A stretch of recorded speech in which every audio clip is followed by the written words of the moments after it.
In situ measurement tools shed light on the network and application performance on mobile devices. However, they may provide imperfect results.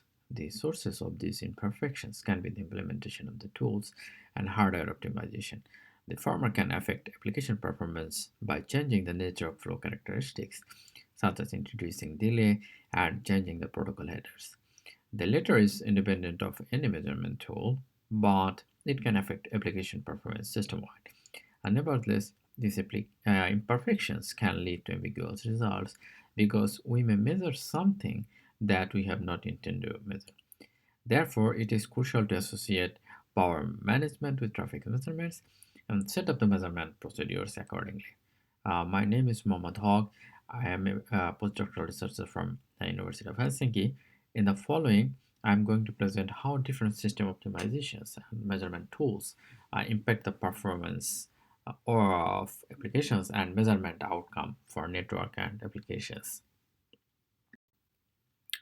We often use various tools to measure the network performance, such as iPerf, speed check, speed test, and so on. However, while playing with these tools on Nexus 6, we observed the throughput measurements with very high variance, even when the device was connected with the same access point.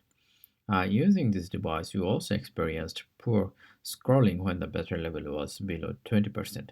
These observations convinced us that there are some battery error optimizations are happening to avoid shutdown when the battery level is low. The Apple device is also known to slow down the device to avoid shutdown as the battery ages. The plots in this figure actually explains this phenomenon. We notice that the voltage drop due to a fixed discharge load increases when there is a very small amount of charge left on the battery. Uh, and when this fixed drop exceeds the cutoff voltage threshold, the device shutdowns. And we can also see that the voltage drop due to fixed load also increases as the battery ages. In this case, age is expressed with the discharge sequence, which is also equivalent to the charging cycle. In order to reveal the detailed effect of this phenomenon on CPU, we used a profiler that collected the available cores at 2 Hz on Nexus 6. Nexus 6 has 4 homogeneous cores. So in early 2019, we conducted a sets of experiments, and on the top left corner, we noticed that the device unplugged 2 cores when the battery level was approximately 20%. As the device ages, the device begins to sacrifice quality of experience even with the higher battery level. In the bottom plots, we can see that uh, it unplugs 1 or 2 cores even with a higher battery level. So the device also applies frequency scaling for the available 2 cores as shown in the right hand side figure. In the next, we investigate how these optimizations affect the network performance measurements. We measured network latency and throughputs with the speed check application, and we repeated the measurement multiple times. The box plot in the top left figure shows that CPU core and frequency scaling do not impact the latency. However, they impact Wi-Fi and LTE throughputs. In fact, we noticed that actually Wi-Fi uplink throughput is significantly lower when the battery level is below 20%. From the captured traces, we have identified that Wi-Fi switches to 802.11g when the battery level dropped below 20%.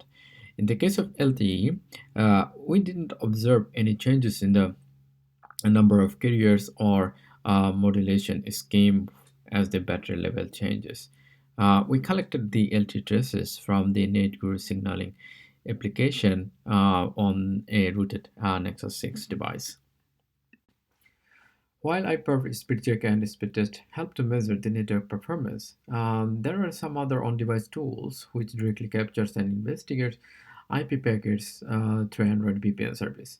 The example applications are Lumen, RO, and PrivacyGuard. Lumen and PrivacyGuard perform on-device packet analysis to see whether an application is stealing personal or privacy-sensitive information from the device. A video optimizer or RO captures packet for offline analysis. Although their purpose is different, the figure on the left-hand side shows that all these applications follow similar implementation as demonstrated. However, their protocol implementation can be different. For example, Privacy Guard sends CNAC immediately after seeing the scene packet from the device kernel. However, this VOP or Lumen sends the CNAC packet to the kernel after successful connect to the remote server. Since Video Optimizer, Privacy Guard, and Lumen use VPN service, they are altering original application traffic. In order to understand the impact on network performance, let us first explore how speed test and speed check measure latency and throughput. Speed check initiates multiple MTTCP flows and measures latency using the Connect Socket API. It uses a single TCP connection and a large socket buffer to measure the throughput. Speed test, on the other hand, uses multiple request response messages over a single TCP flow to measure the latency and uses multiple parallel TCP flows to measure the throughput. In the figure, we notice that speed check measures a very low latency when using PVG or Privacy Guard due to the TCP handshake implementation as discussed in the previous slide. Lumen and Privacy Guard reduce the uplink throughput. The underlying reason is their smaller buffer for the newly created TCP flows. Video Optimizer, on the other hand, amplifies the uplink throughput measurements. The underlying reason is the large TCP buffer and artificial delay that we will discuss later. Sometimes socket options are essential for the applications for no delay packet forwarding. For example, disabling the Nagel's algorithm and setting the DHCP flags in the IP header.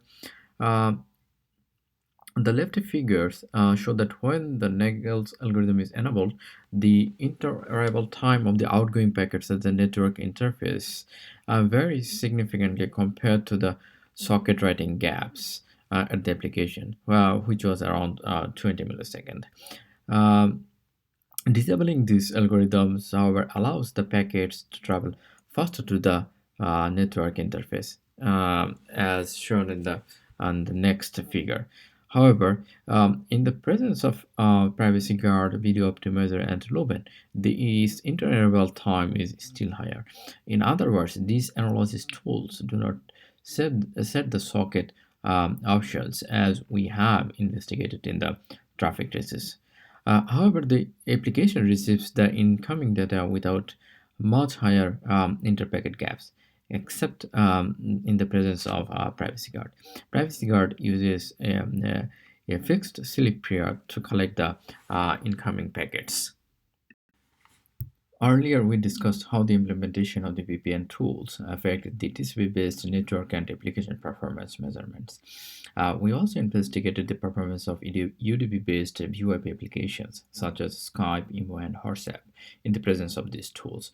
However, we could not use these applications in the presence of the Privacy Guard.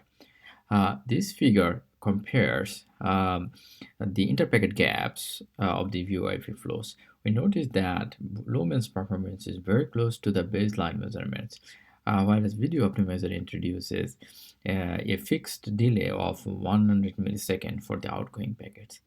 Such delay was not visible in the throughput measurements as it uses very large TCP socket buffer, which smooth out such delay. However, this delay impacted the quality of experience of the VoIP calls. All these measurement tools modify the protocol headers. Video Optimizer introduces a fixed delay of 100 milliseconds for the outgoing packets, whereas Privacy Guard introduces another fixed delay for the incoming packets. However, Lumen applies adaptive sleeping algorithm and avoids such delay. Therefore, Lumen can be extended for traffic capturing as well. And we believe that Snapdragon chipset models come with different system optimizations. However, any measurements on mobile devices should be conducted when the device is fully charged, and mentioning such contexts are essential for reproducible measurements. In future, we plan to investigate the presence of system optimization with hundreds of device models. We also plan to investigate how the power monitor also impact the measurement.